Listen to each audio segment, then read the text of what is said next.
मित्रों नमस्कार। मैं Neeraj Srivastava, advocate, district court Varanasi UP. मैं आपके बीच BNSS 2023 का चैप्टर 3 के कुछ अहम टॉपिक पर विशेष वस्तुस्थिति पर अध्ययन करने के मकसद से उपस्थित हुआ हूँ। BNSS का चैप्टर 3 जो कि न्यायालयों की शक्ति के बारे में बताता है। CRPC में भी हम लोगों ने अध्ययन किया चैप्टर 3। BNSS का जो चैप्टर 3 है वही BNSS का चैप्टर CRPC का चैप्टर 3 दोनों न्यायालय की शक्ति के बारे में बताता है। केवल चैप्टर 3 जो BNSS का है इसमें सेक्शन अब घट गई, 21 से लेके 29 हो गई। CRPC में हम लोगों ने पढ़ा था सेक्शन 26 से लेके 35 तक के बारे में ये चैप्टर था। तो इसमें देखा जाए तो BNSS का सेक्शन 21 जो कि न्यायालय कौन से दंड न्यायालय होंगे, इसमें उच्च न्यायालय है, सेशन न्यायालय है। सेशन न्यायालय में जो महिलाओं से संबंधित अपराध थे जो कि सेक्शन 376 ABCD जो कि अब सेक्शन 64, 65, 66 BNS वगैरह में हो गए हैं। महिलाओं से संबंधित यौन संबंधी अपराधों के संबंध वाले जो ट्रायल होंगे यथासंभव महिला न्यायाधीश, सेशन न्यायाधीश द्वारा ट्रायल किया जाएगा। जैसा कि हम लोग प्रैक्टिस में बराबर ऐसा नहीं देखते हैं, कोई आवश्यक नहीं है। किताबों में लिखा हुआ है कि महिला न्यायाधीश ही ट्रायल करेगी, लेकिन अमूमन ऐसा होता नहीं है। तो इस तरीके का हाई कोर्ट, सेशन कोर्ट ये बताया गया। उच्च न्यायालय और सेशन न्यायालय, इसमें जो है किसी अन्य न्यायालय जिसके द्वारा ऐसे अपराध का विचारण, वही आ गया महिलाओं से संबंधित जो अपराध होंगे वो जो है महिला न्यायाधीश, सेशन जज देखेगी। ये सेक्शन 21 BNSS का रहा। अब सेक्शन 22 BNSS की दंडादेश हाई कोर्ट, सेशन कोर्ट के बारे में बताया गया। हाई कोर्ट जो दंडादेश दे सकते हैं आजीवन कारावास, मृत्यु दंड तक, उसी तरीके से सेशन कोर्ट को पावर है। जैसे हाई कोर्ट को पावर है वैसे सेशन कोर्ट को है पनिशमेंट देने का।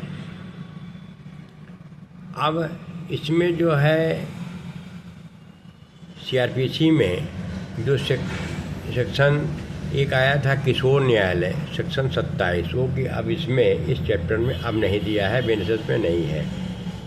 इस तरीके से एक सेक्शन CRPC का पढ़ने में इसमें नहीं मिलता है, यानी किशोर न्यायालय को हटाया गया है यहाँ से।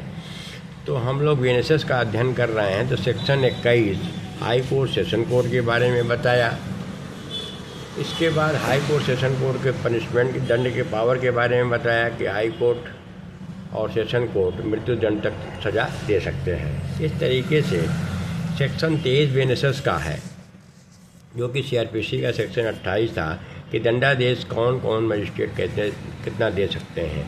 तो जैसे कि पहले था दंडादेश, CJM को 7 साल था, अर्थदंड देने का भी पावर था। फर्स्ट क्लास मजिस्ट्रेट जो कि उसमें CJM वगैरह आते हैं, फर्स्ट क्लास मजिस्ट्रेट 3 साल, सेकंड क्लास मजिस्ट्रेट 1 साल, यानी 7 साल, 3 साल, 1 साल। CJM, SAGM और जुडिशल मजिस्ट्रेट पहले केवल पैसा अर्थदंड देने का पावर जो है 5,000, 10,000 था। Second class magistrate 5,000, first class magistrate 10,000। अब उसी को बढ़ा दिया गया है कि फर्स्ट क्लास मजिस्ट्रेट 50,000 तक दे सकते हैं और सेकंड क्लास 10,000 तक। पावर केवल सज़ा देने वाला पावर सेम है, पैसे का पावर 5,000 से 10,000 कर दिया, 10,000 से 50,000 कर दिया है, बस इतना ही है। सेक्शन 24 था जुर्माना, यदि मान लीजिए सज़ा के साथ में दिया गया है, उसमें दंड पैसे का भी अर्थदंड लगाया गया है। नहीं देते हैं तो जो सज़ा उनको मिलेगी कम्यूट करके उनका 1/4 जो पनिशमेंट होगा वो देने के बारे में सेक्शन 24 BNSS बताता है। यही चीज़ सेक्शन 30 में बताता था, जुर्माना न देने पर 1/4 पनिशमेंट आपको सज़ा का भुगतना पड़ेगा। यानी सेक्शन 24 सेक्शन 30 आ गया इधर CRPC का। इसके बाद आता है सेक्शन 25 बेनसेस का, जो कि सेक्शन 31 था। एक ही विचारणा में कई अपराध हों। एक सेक्शन 31 जो कि बहुत इम्पोर्टेंट था सीआरपीसी का, वही सेक्शन यहाँ 25 है। एक ही विचारणा में कई अपराधों के लिए दंडित करने का प्राविधान दिया गया था। उसमें ये कहा गया था किसी भी दशा में, सीआरपीसी में कहा गया था अधिकतम 14 साल तक सज़ा दी जा सकती है। अब इसमें अधिकतम 20 साल बढ़ा दिया गया है। कुल मिलाकर के आजीवन कारावास को काउंट किया जाए तो 20 साल से जोड़ा जाएगा। पहले 14 साल माना जाता था। 14 साल के बाद में आधा अगर सज़ा हो जाती थी, सरकार जो है छोड़ने का पावर होती थी। अब यहाँ 20 साल का आ गया तो आधे से ज़्यादा सज़ा होने पर ही छोड़ने का प्राविधान सरकार को मिलेगा, पावर मिलेगा। यानी एक ही विचारण में कई अपराध हों उसमें दंडित किया जा रहा है। तो इसमें क ख करके बताया गया था कि 20 साल तक बेनसेस में ये अधिकतम 20 साल तक की सज़ा होगी। या संकलित अगर जो है एक साथ एक ही पैरेलल कॉन्करेंट पनिशमेंट देने का अगर पावर किया सज़ा दी गई है, कॉन्करेंट तो होता ही है, जैसे 323, 307, 504, 506 में अलग अलग सज़ा दी गई है, तो अधिकतम जिस सेक्शन में सज़ा होगी वही पहले भुगता जाएगा, भोगेगा मुल्जिम, और उस 7 साल वाले में 2 साल, 1 साल, 3 साल वाली सज़ा समाहित हो जाएगी। यानी कुल मिलाकर के मैक्सिमम उस एक्यूज को 7 साल तक की ही सज़ा भुगतनी पड़ेगी। इसमें ये कहा गया कि अगर कम्यूट किया जा रहा है कि 1/1 की बात है तो अधिकतम सज़ा जो है 20 साल से ज़्यादा सज़ा नहीं मिलेगी। पहले 14 साल तक का था। कुल मिलाकर के यही इसमें और जहाँ तक संकलित दंड की बात है, टोटल करने की बात है, तो जो उसको पावर है मजिस्ट्रेट को देने का, अब उसमें अधिकतम जो सज़ा मिलने वाली थी जिस सेक्शन में, उसके 2 गुने से ज़्यादा संकलित दंड का वो नहीं दे पाएगा।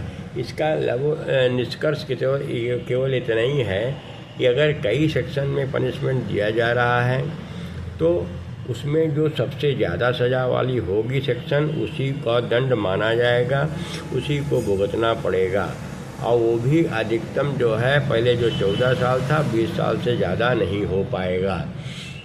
इसकी जो डेफिनीशन को अगर देखा जाए, सेक्शन 25 जो है नई किताब में बता दिया कि एक ही विचारण में क और ख जो बताया गया था, 2 या अधिक अपराधों के लिए दोष सिद्ध किया जाता है तब न्यायालय भारतीय न्याय संहिता की धारा 9 के बंदों के अधीन रहते हुए उसे ऐसे अपराधों के विहित विभिन्न दंडों में से उन दंडों के लिए जिन्हें देने के लिए ऐसा न्यायालय सक्षम है दंडादेश दे सकेगा।